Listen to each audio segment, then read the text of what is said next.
London, 1943, a city shrouded in shadows, cloaked in the darkness of war. The air, thick with coal smoke and apprehension, held its breath. In dimly lit rooms, a different battle raged, a fight with secrets and lies. The fate of nations hung in the balance. An audacious plan began to take shape, a plan so daring it seemed fictional. This was Operation Mincemeat.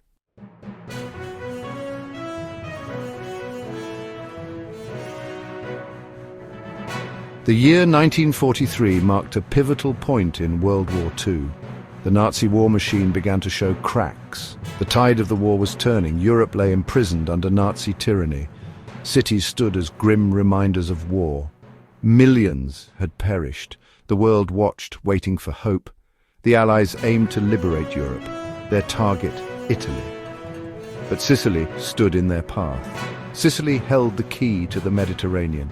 Its terrain posed a challenge. The Germans had fortified the island.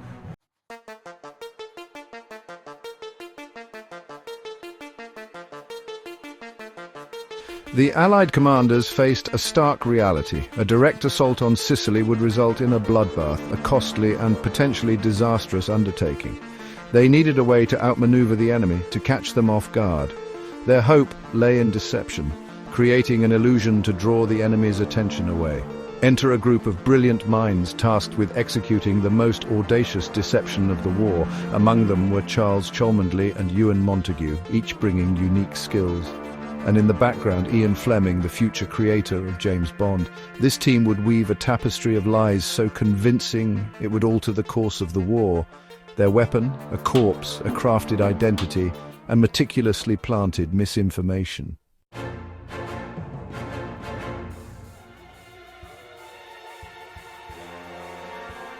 The stakes could not have been higher. The lives of countless Allied soldiers, the liberation of Europe, the very outcome of the war, all rested on the success of this audacious gamble. Failure was not an option. The plan was simple in its conception, yet staggeringly complex in its execution. To plant false intelligence on a dead body, carefully staged to appear as a casualty of war, and allow the information to fall into enemy hands. The deception had to be flawless, capable of withstanding the scrutiny of German intelligence. One misstep, one inconsistency, one shred of doubt, and the entire operation could unravel with potentially catastrophic consequences. The weight of the world, it seemed, rested on the shoulders of these unlikely heroes. They knew that the success of their mission hinged on their ability to convince the enemy of a lie so audacious, so improbable, that it might just be believed. And so, with the fate of nations hanging in the balance, they embarked on their daring mission, venturing into the shadowy world of espionage, where truth was a fluid concept and deception the ultimate weapon.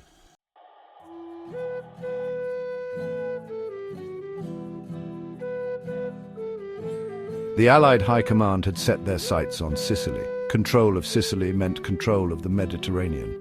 From Sicily, the Allies could strike into Italy, but the island was heavily fortified. The Germans had transformed it into a fortress. The challenge was clear: outmaneuver the enemy. The answer lay in deception, a feint to draw German forces away. In Whitehall, a daring plan took shape.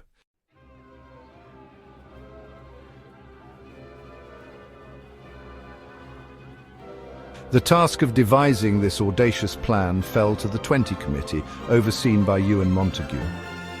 Montagu, a former naval officer, possessed a talent for unconventional thinking. He understood that to deceive the enemy, one had to think like the enemy. Working with Montagu was Charles Cholmondeley, a Royal Air Force officer. Cholmondeley brought a wealth of experience in deception operations. He understood the importance of detail and creating a convincing narrative. And then there was Ian Fleming, the future creator of James Bond. Fleming had a keen understanding of espionage. He penned a memo outlining deception schemes, forming the basis of Operation Mincemeat. Together, this trio and their team would alter the course of the war.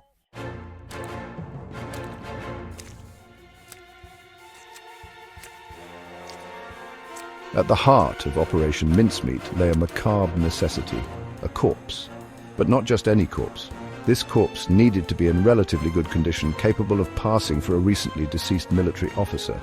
This was no easy task in the midst of wartime, where death, sadly, was an all too common occurrence. The search for a suitable candidate led them to the morgue, a place where life and death intersected in the most unsettling of ways. They scoured the records, searching for an individual who fit their grim criteria, someone who had died recently, whose death could be attributed to plausible but non-suspicious circumstances, and whose background could be manipulated to fit their needs. After an extensive search, they found their man, Glyndwr Michael, a Welshman who had died from ingesting rat poison. His death, while tragic, was not uncommon in wartime London, where poverty and despair often drove people to desperate measures. Michael, a drifter with no known family or close friends, became the unwitting centerpiece of their elaborate deception. His story, or rather the story they would create for him, was about to take a most unexpected turn.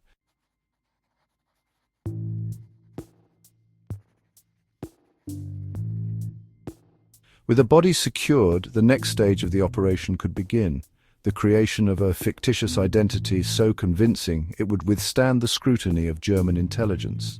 They christened their creation Major William Martin, an officer in the Royal Marines. Every aspect of Major Martin's life was meticulously crafted. They planted love letters from a fictitious fiancée named Pam. They forged documents, receipts, and even theatre ticket stubs. They gave him an address, a bank account, a history. Within his briefcase lay the real prize, disinformation to mislead the German High Command. The stage was set, the actors were in place, and the curtain was about to rise on the most audacious deception of the war.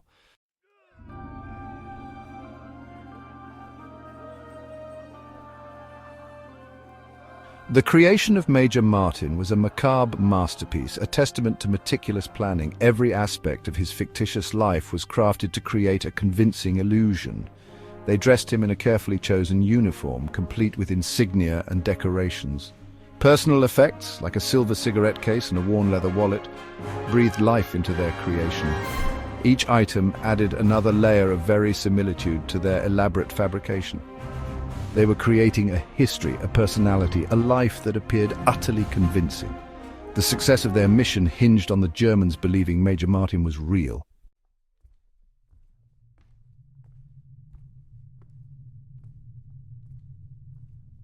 To further enhance the illusion, they decided to give Major Martin a romantic backstory, complete with a heartbroken fiancée.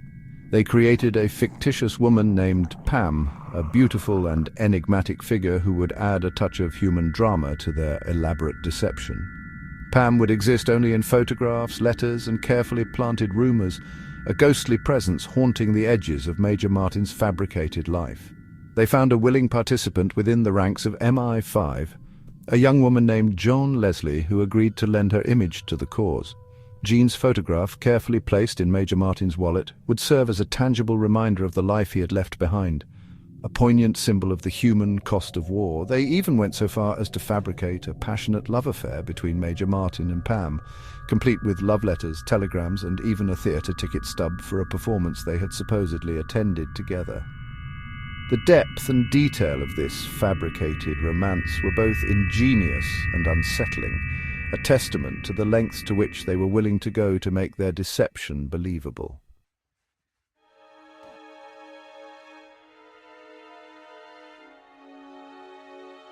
While the creation of Major Martin's persona was crucial, the true linchpin of Operation Mincemeat lay in the documents he would carry.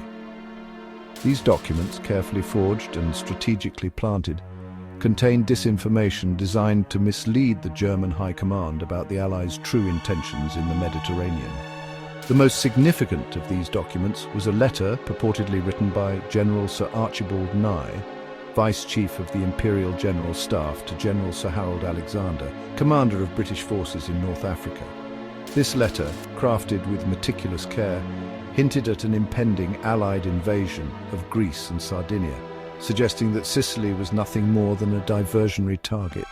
The language of the letter was carefully calibrated to sound authentic, mimicking the tone and style of official military correspondence. They even went so far as to age the paper using coffee in a hot oven to give it a convincing patina of age and wear. These documents, chained to Major Martin's wrist, represented the culmination of months of planning and preparation, the distillation of their collective cunning and ingenuity. The fate of nations, the lives of countless soldiers, rested on the authenticity of these carefully crafted lies.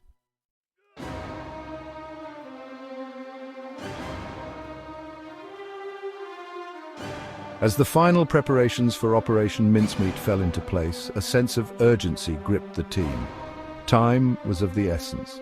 The Allied invasion of Sicily, codenamed Operation Husky, was fast approaching, and the success of their deception depended on the Germans receiving and acting upon the disinformation before the first Allied boots touched Sicilian soil. They faced a race against time, a high-stakes gamble with the lives of thousands hanging in the balance. The pressure was immense, the burden of responsibility heavy on their shoulders. The final stage of the operation involved transporting Major Martin's body to the coast of Spain, a neutral country with strong German sympathies. They chose a location carefully, a stretch of coastline known to be frequented by German agents where the discovery of a British officer's body would be sure to attract attention. The plan was audacious, bordering on the insane. But with the fate of the free world hanging in the balance, they were prepared to risk everything on this one desperate gamble. This elaborate dance of deception that would pit their wits against the might of the Nazi war machine.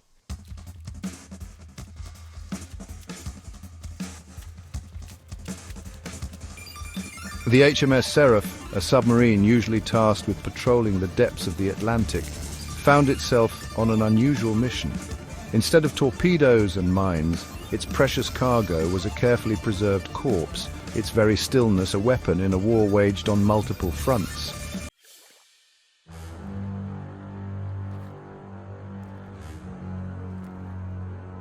Off the coast of Huelva, Spain, a lone fisherman named José Antonio Rey Maria set out in his small boat.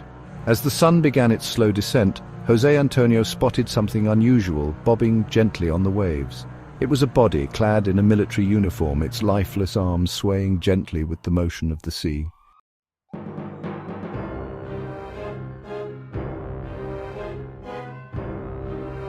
News of the dead British officer, his body washed ashore on a Spanish beach, spread like wildfire through the intelligence community.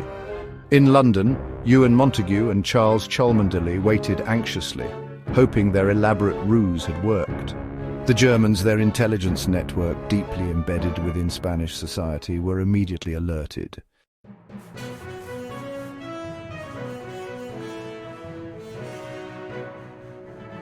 As the Germans eagerly examined the documents retrieved from Major Martin's briefcase, a sense of excitement rippled through the Abwehr. The information pointed to an impending Allied invasion of Greece and Sardinia, with Sicily mentioned as a mere diversion. Orders were immediately dispatched to reinforce German defences in Greece and Sardinia.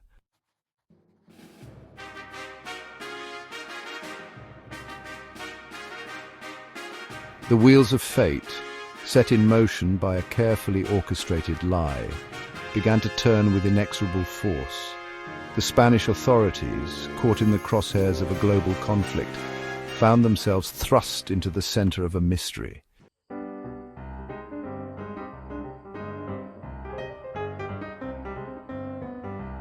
In the dimly lit cafes and smoke-filled backrooms of wartime Madrid, a clandestine dance of intrigue was underway. German agents worked tirelessly to gain access to the dead British officer and the secrets he held.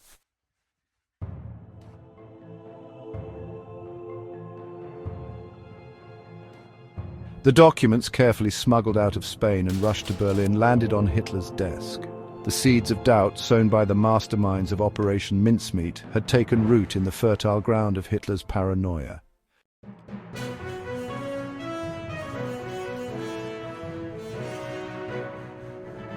As Hitler and his advisors debated the veracity of the documents, the Allied war machine ground inexorably towards its target. Operation Husky, the invasion of Sicily, was just days away, and the success of the entire operation hinged on the Germans believing the carefully crafted lie.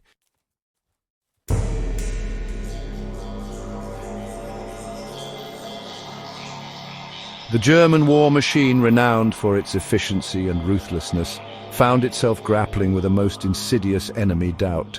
The carefully planted seeds of uncertainty sown by Operation Mincemeat had taken root, blossoming into a tangled web of suspicion.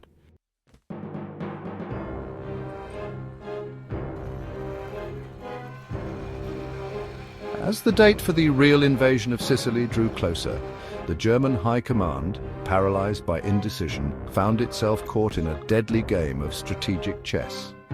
The beaches of Sicily, the true target of the Allied offensive, remained lightly defended, stripped bare of the formidable defenses that had once seemed impenetrable.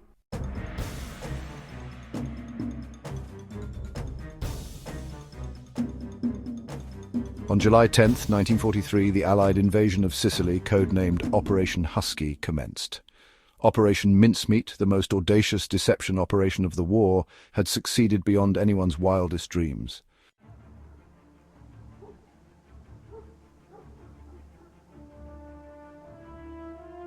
The success of Operation Mincemeat reverberated far beyond the shores of Sicily.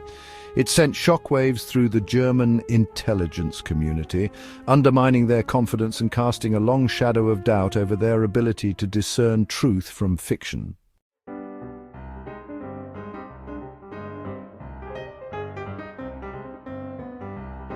The echoes of Operation Mincemeat, that audacious symphony of lies and half-truths, resonated long after the guns fell silent in Europe.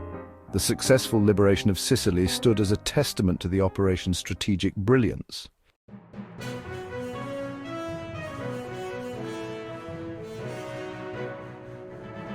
The success of Operation Mincemeat reverberated through the annals of military history, becoming a case study for intelligence agencies around the world. It served as a stark reminder that in the realm of modern warfare, where information was as valuable as ammunition, the ability to deceive and mislead the enemy was paramount. The operation's influence could be felt in the shadowy world of Cold War espionage, where misinformation and disinformation became standard tools of the trade. The battlefields of Korea, Vietnam, and Afghanistan all bore witness to the enduring legacy of mincemeat, as nations on both sides of the Iron Curtain sought to outmaneuver their adversaries through cunning and deception. The techniques pioneered in Operation Mincemeat, the meticulous creation of false identities, the planting of misleading documents, the manipulation of enemy perceptions, became integral components of modern intelligence operations. The operation's success demonstrated that in the realm of espionage, truth was often stranger than fiction, and that a well-crafted lie, delivered with precision and conviction, could alter the course of history.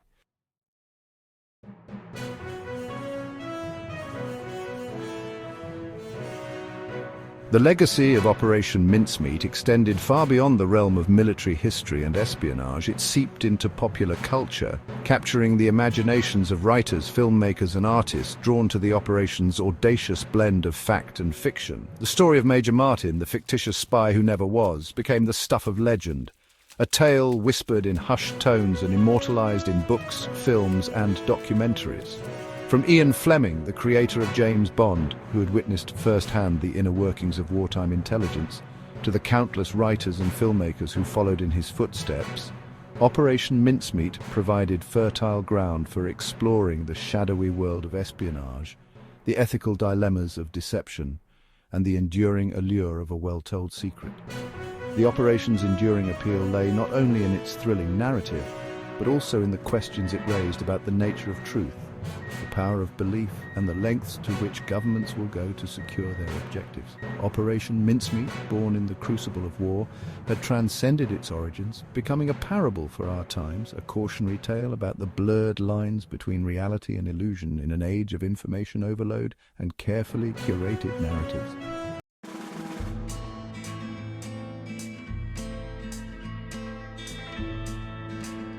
Operation Mincemeat stands as a testament to the power of human ingenuity, the ability to conceive and execute a plan so audacious, so improbable, that it seemed to defy logic.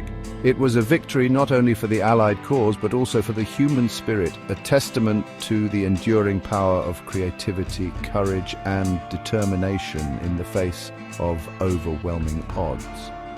The operation's architects, those unsung heroes who toiled in the shadows, had challenged conventional thinking, pushing the boundaries of what was considered possible in the realm of warfare. They had understood that in a conflict where victory often hinged on a single strategic advantage, a well-placed lie could be more potent than any weapon.